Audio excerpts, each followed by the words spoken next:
Thank you for inviting me. Thank you, Sergey.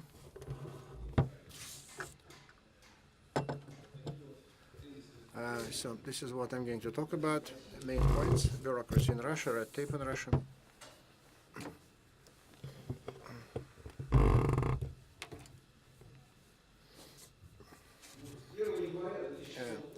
Starting in January 1st, 2016, so there was a moratorium on planned control. So there's one register of all checks, examinations, and so then they can be coordinated with the Attorney General. So at the same time, so there is one register of examinations and checks, and there will be a standardized register of all small and medium businesses. And there is a moratorium on all control, on all audits of any type of activity. There is a moratorium until 2018 on all types of activities for small, medium businesses. So small businesses up to 100 people, staff, so up to 800 million rubles minus VAT a year, and the absence of state or foreign control or interest. So 50% plus one vote. So a total moratorium on all audits for small businesses until 2018. So besides, so the president is talking about the risk-oriented approach in all industries. So it's translated very lucidly, and so then the state audit commission checks only only bad. So good companies are not checked, are not audited.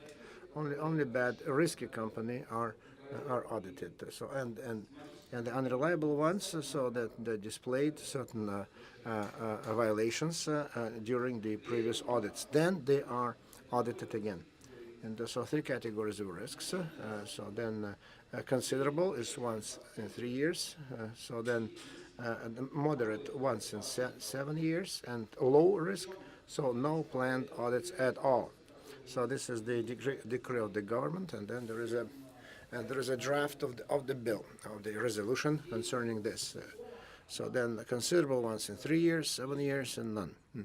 And so then Telecom is very low. So after the moratorium is over in 2018, there will be no planned audits because for the population, so this kind of activity does not generate any risks for the population. That's why we expect there will be no audits at all. Although there are irregular, so regular and irregular audits, and so there will be some irregular audits, and that is why. So one having watched this situation, and so then there could be some grounds for irregular audits. And for regular audits, there could be, so for example, lack of conformity with the way the network is built, and so then the violations in the traffic organization, communications, so quality that does not comply with the required quality. So all these things can be a reason for irregular audit. Also, or improper formalization of documents, etc. And that is why. So there could be some reasons. There could be some grounds. So concerning the electronic database violations, and so. But you can always. So they're not going to hurt our business anymore, because if the auditors came and it's a regular audit, so it's okay. So just we need to provide all the documents, but there should be always a sound reason for an irregular audit. So we should not be afraid to talk to the Russian bureaucrats, to the public officials, and provide and talk to them, and so don't be afraid and scared. And so there's always a number of the audit. And so about the planned audits, and any audit, so regular or irregular, so then you can always find the list and this timetable of all the audits on the government site gov.ru. And so on this site you can just so monitor the results of the audits and the reasons for the audits. It's all there on that site. And at the same time, so we have this electronic document flow, and so without the electronic signature,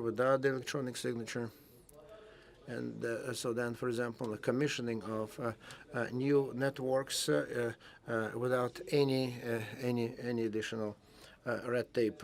So then, data transmission. So network. So with this, the speed of data transmission up to 10 megabytes per second. No physical audits. So we don't have to have anything. We even do not touch base with the state auditors. So if the speed is below 10 megabytes per second, so no relationship at all. So, but if there are some interferences, electronic interferences, so then we need to show this, to show the company, to explain what the company works, what the fixed assets are, and so if it's bigger and so the data transmission rates are higher, and so then the valuation of the company needs to be presented if it's a bigger company. Then the electronic document flow, if you write an application to electronically talk to the authorities, it's done electronically, and so you provide. They give you the results of the audit, and so you collaborate, you correspond with them electronically, only electronically, and if you sign this, so you can move over just completely to the electronic realm of cooperation with the state authorities. So then the risk of contesting. So sometimes at certain points, if they're not altogether legal actions on the part of the authorities, so can be contested easily if so the material law is certainly difficult to contest, especially on political issues, but in actual issues, so we contested many times some incorrect approaches and ungrounded reasons, so the authorities' encroachments, and that is why electronic document flow may help to contest, because it's all written down and responded properly. So that's another reason. So if you failed to get any document on the audit, so then it means that your rights have been violated, and so we can take it to court and win the case. And but if you do it all electronically, it's all recorded, and so they will never be able to tell you that that we have sent you information and you haven't received it, because it's all reflected, recorded, and is. So now this Roskomnadzor task is not even just commissioning new networks, but controlling the information in the internet. So this, it shows how it's done. So monitoring all the data transmission and the data presence on the internet is estimating. So because because the public officials so want to keep a cap on the leak of information. So then the register, so Rospotrebnadzor, tax authorities have the right to make changes in the register of banned information. And so then the Attorney General and the Intellectual Property Commission. So then uploading of the list of the banned sites. So then starting from fall 2016, so it's even summer this year. So there will be the implication is the punishment of 30,000 rubles for failure to upload. So then they can take the case to the higher court of arbitration, and for the failure they do it, so they fine you. And so we need this box to be installed. Is in the bottom right-hand corner, and so this is the TP-Link box, which costs so $10 only. And so it doesn't work well. But on the left-hand side, so you can see how this is all maybe controlled and monitored. So this cloud, the internet is the boxes on the networks of the operators. So there's this center management, revisor hardware system management in Moscow. OP is the head for radio frequency center, so which is attached to Roskomnadzor, and so they control it, and they. So this radio frequency service, they take this box to public places where Wi-Fi exists, and so they get connected through the Wi-Fi, the box to the internet, and the box checks so whether when information is open or closed, etc. If the information is not closed, then they write a protocol, and the case goes to ES Roskomnadzor, and the case in Roskomnadzor so then writes a protocol about the violation, administrative violation, then it's taken to court. And so if the court, so within 3 months since the violation has not punished the violator, then the punishment is rescinded. And so because the statute of limitation expires. And then there is this SSS for each box. So because according to the law on telecommunications, it's a system of certification of the means of communications. So that are on the internet, they need to be certified, and so certificates. And this gadget is not certified, and so if it's not certified, it means it's not checked. And so there's no requirements to check. The certification is by the results of the check, so for compliance as a Ministry of Communication. So these requirements have not yet been adopted. That is why this practice is only taking shape. And so the procedure, so there's three, so they identified, so they took it to Roskomnadzor gave a protocol, so the protocol went to court. So these are the 4 steps. And the court, this is the 5th step, so 2-3 months they decide to punish or not to punish. Yeah. That's it. So the fifth step has not yet taken place. But there are some applications, and in Ekaterinburg, Komisaraysk, and the federal, so they are testing this new 5-step system to control the network communication. So then operators' recommendations. So to surrender all the reporting timely. So because the fine is 30,000-40,000 rubles.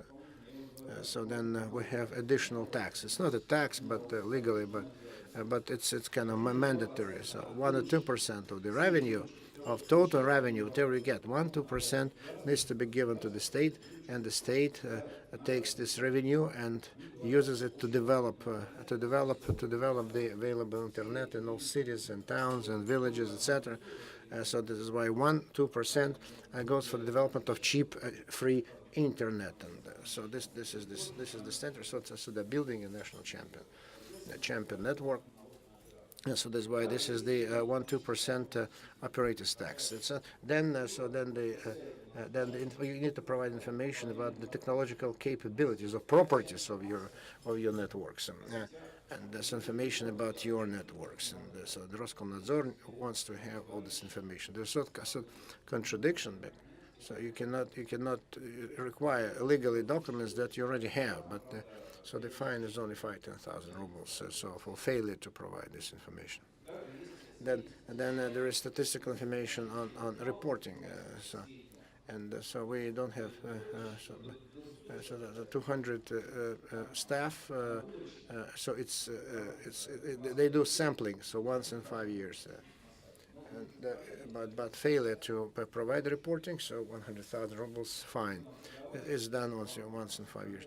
And so then you do it by envelope, by snail mail, so standard query, and you have to do it and send it by mail.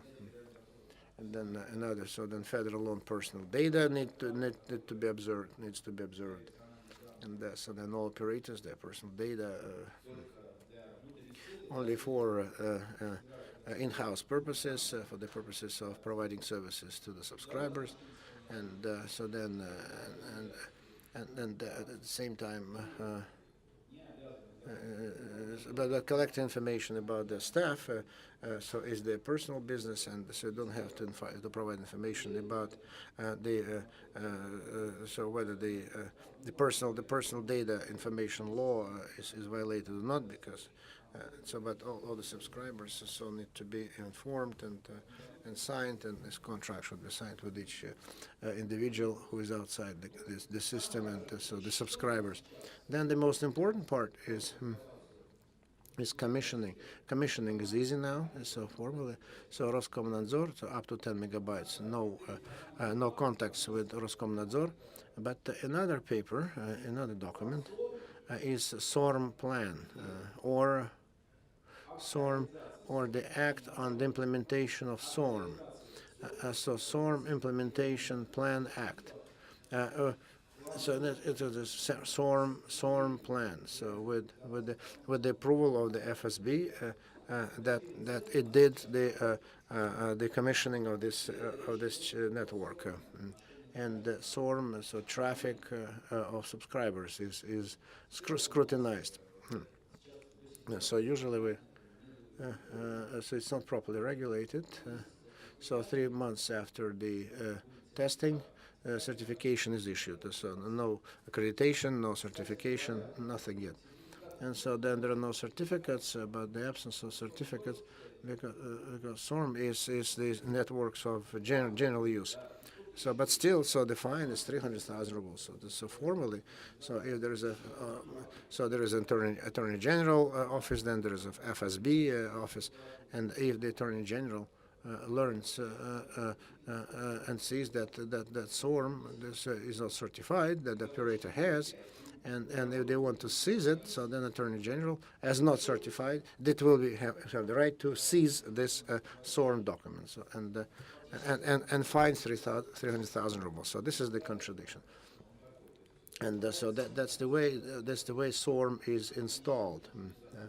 So then the final router, so all the traffic that we have should go duplicated or parallel to another piece of hardware. And so then FSB, and so they're selecting from the traffic of the information that they need locally. So there's a special point of management of this SORM. Then there is this third SORM, another SORM. SORM is about 10 million rubles, so the minimum price is 3 million rubles. So that's on top of other expenses. So we call it 43 because it's telephone communications. Then the second is the data transmission, and then information about subscribers and routing. And so all information about the routing of the personal data needs to be provided to the FSB, and so now it's still not legal, so they have no right just to demand that we buy this. And then the High Court says in 2001, so then in case they have this query from the controlling authorities, so then they need to check whether the request is legal. And so the initiation of a criminal case will be in contradiction to the law on communications. So if any query needs to be contested, whether it was legal or not in its nature. And so then if there are no certificates, then by law you don't have to buy anything. And by some queries from the FSB, you need to provide technical premises, so where the FSB can work, so metal doors and special some hardware connections. So the build for SORM should be specifically done and devoted, and the FSB. So, but you don't have to buy a SORM tree, so by closed channels.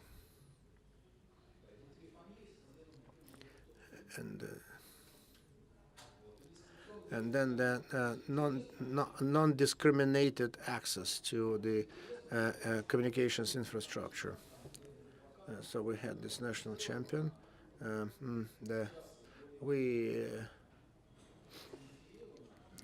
So this procedure is quite easy right now. Telecom sets up portals, and then they keep a register of providing an access. And so it's all open now and legit, and you can always see so at which address so you place your equipment, your hardware. Antitrust service, they do it publicly as well. So information is provided on their site.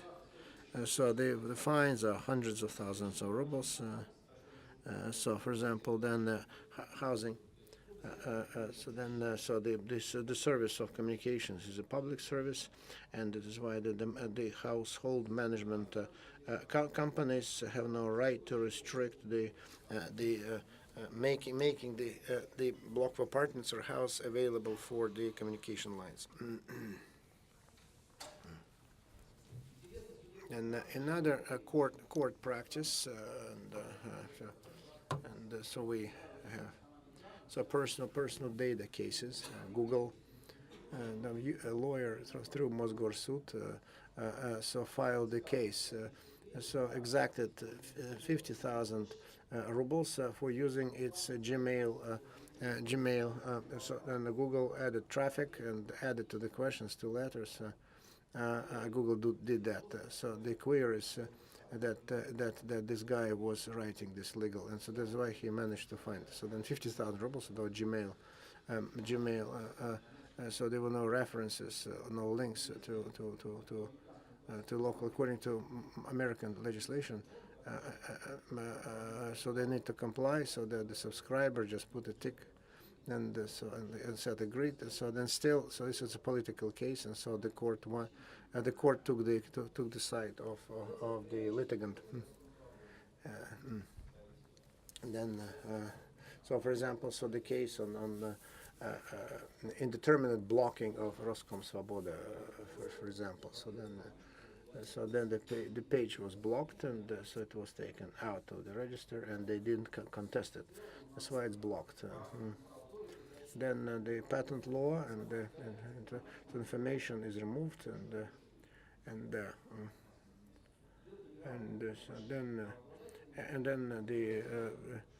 so they try just to settle it outside the court with the beneficiaries. Then there is another law on so if you so 50,000 rubles if you fail to carry out the decision of the court ruling. So first time is 50,000 rubles. So then if you refuse to honor the ruling of the court, so then the fine goes up. But because they can fine you for failure to carry out the court ruling. Say we need to be more careful, and so but if you do it again, so it's 10 times as much. Then other legislative changes. So we can exact from individuals up to 100 rubles and 500,000 rubles from legal entities. So then. So the companies, law-abiding companies, so they protect them, so then the court takes a ruling without calling to court the sides, and so if it's a good faith company and the case is clear, so they don't have to wait for the sides to appear in court, and the ruling is done in their absence, so protecting the good faith companies. And so Roskomnadzor is not playing a very important role. But then, so trying to tighten the screws concerning the availability of information to everyone, and so the information is becoming more difficult to get. So then the federal law on communications, it's a specialized law, which that actually influences telcos. And that it does not allow to take money from the budget of the Russian Federation. So if the state authorities, right, Telecom and other companies make a mistake, so we cannot sue. So then local companies, private companies, telcos cannot possibly exact money from state authorities. So there is a law on communications and no comments, And so that's why. And if the case is lost, for example, so then the money cannot be taken from the state. So the state is not going to pay. And so my appeal will be just to join forces. Those who have SORMs, you need to. And so, for example, another one that has no SORM but has big database, a customer base. So you need to join. So if someone has a SORM and another one has a big, so customer base, join, and then it will be easier to fight the state. Yes, and establish your business and contest the court cases and rulings. So then I'd like to ask the first question. You mentioned so 10 gigabyte is the data transmission speed limit, and then the procedure of commissioning is becoming more difficult. Don't you think that this is it's artificial hurdle? So that will certainly slow down the development of chains and the networks. No, because all the documentation is given to the operators. So there are projects when the operators tell the truth. And so they say 10 megabytes data speed. So they show uplink 10 gigabytes to Roskomnadzor. So show it. So this procedure is quite is not transparent. Why they do that? Why it's 10 gigabyte per second? Why not more or less? But it's pretty. So if the operator lied, so it's okay if the operator lied, right? And the speed is higher. Yeah, because we have paper reality and we have live reality. So technically, if you connect, then it works, but in reality, it happens a bit differently because it's what you say. So if you say that it's 10 megabytes. So I'm talking about practical. So then the way Russian engineers think, so it's quite different. So I'm not saying that people build networks that include everything, work without licenses. I'm not talking about that. So it's not the case. But generally this is so legally it slows down the development of our business and industry. But now Ministry of Telecommunications wanted to add more limits. So then to do the expert examination of the projects because it's additional. So Ministry of Communications so it certainly didn't pass on it, and so they stopped it. They killed it. But they wanted to do this expert examination of all new projects. And so this way, I think that the state is moving in the right direction, and they removed so this attempt to try to expert examine all the new projects. And so then, good morning, Yuri Korgopolov. So Ukrainian Information Center.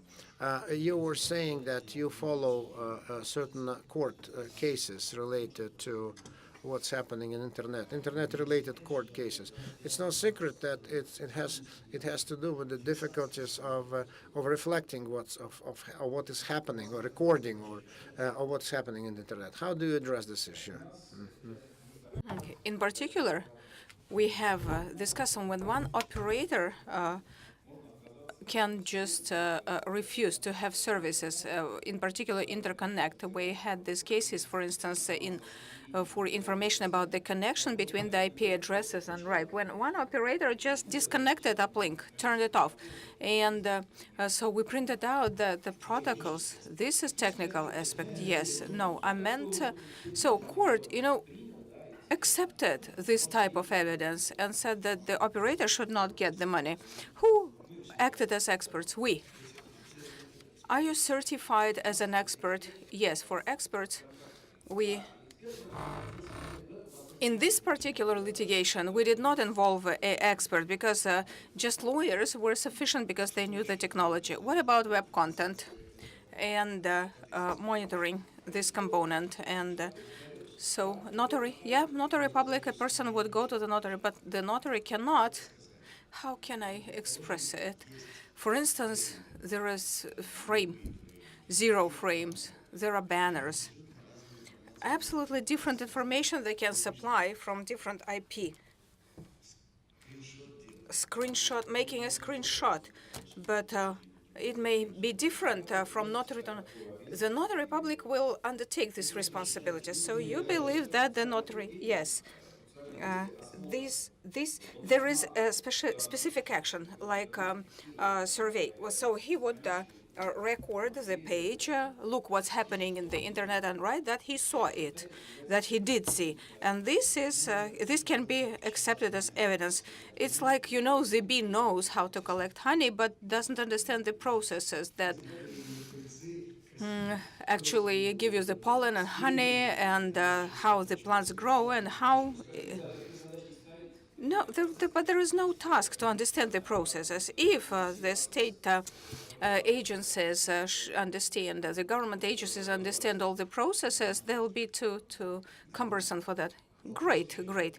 Another question. You mentioned about this very big spider. So, what about the network neutrality in Russia? Neutrality. Neutral nature, yes, network neutral. We, in this respect, the situation is not very good because since the Soviet times, the communication network belonged to one government entity, and after the democratization happens, Telecom did not privatize, so all the networks still belong to them. But still, it is very easy to build networks here, including the air, not the below with the sewage, but so-called on the poles. And these projects are not forbidden, though in other countries it is forbidden.